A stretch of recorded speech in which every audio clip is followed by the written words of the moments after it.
The RBI did not raise interest rates in August, but its latest meeting minutes suggest the bar for another rate cut has become much higher.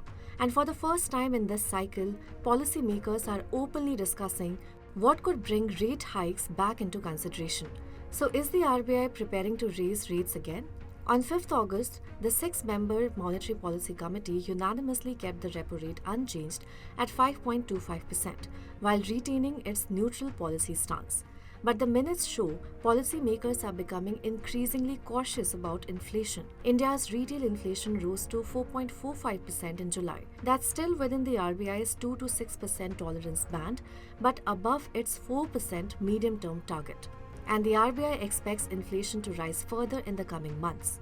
One of the clearest signals came from RBI Deputy Governor Poonam Gupta. She said there may be no scope for further monetary easing at the current juncture.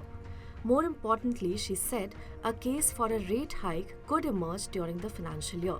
Remember, the RBI cut the repo rate by a cumulative 125 basis points between February and December 2025, bringing it down to 5.25%.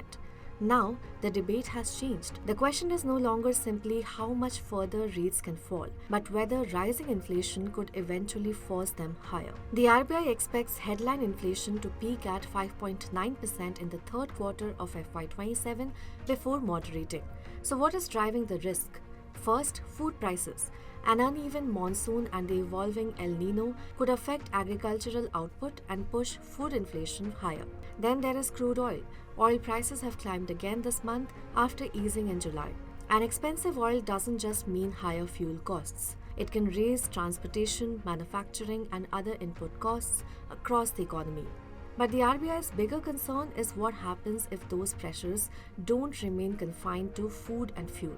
If businesses start passing higher costs onto consumers across a wider range of goods and services, inflation can become broader and more persistent. These are the so-called second-round effects. For now, there are limited signs of that happening. Core inflation is projected to average around 4.3% in FY27, and that's one reason the RBI is waiting rather than raising rates immediately. So will the RBI actually hike rates? Not necessarily.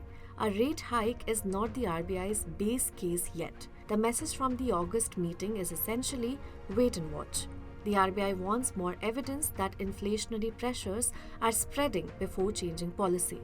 But at the same time, the room for another rate cut appears increasingly limited. If food, fuel, and other input costs begin feeding into broader prices, a rate hike could move from a risk scenario to a serious policy option.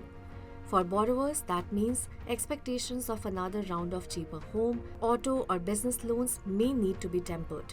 And for markets, upcoming inflation readings, crude oil prices, and the monsoon will become increasingly important. So the RBI isn't signaling that a rate hike is imminent. It is signaling that the conditions for another rate cut have become much harder to meet. For now, the repo rate stays at 5.25%. But if food and fuel inflation starts spreading across the economy, the next move may no longer be down. The next MPC meeting is scheduled for October 5 to 7. That could give us a clearer indication of which way India's interest rate cycle is turning. Follow Business Standard for more stories.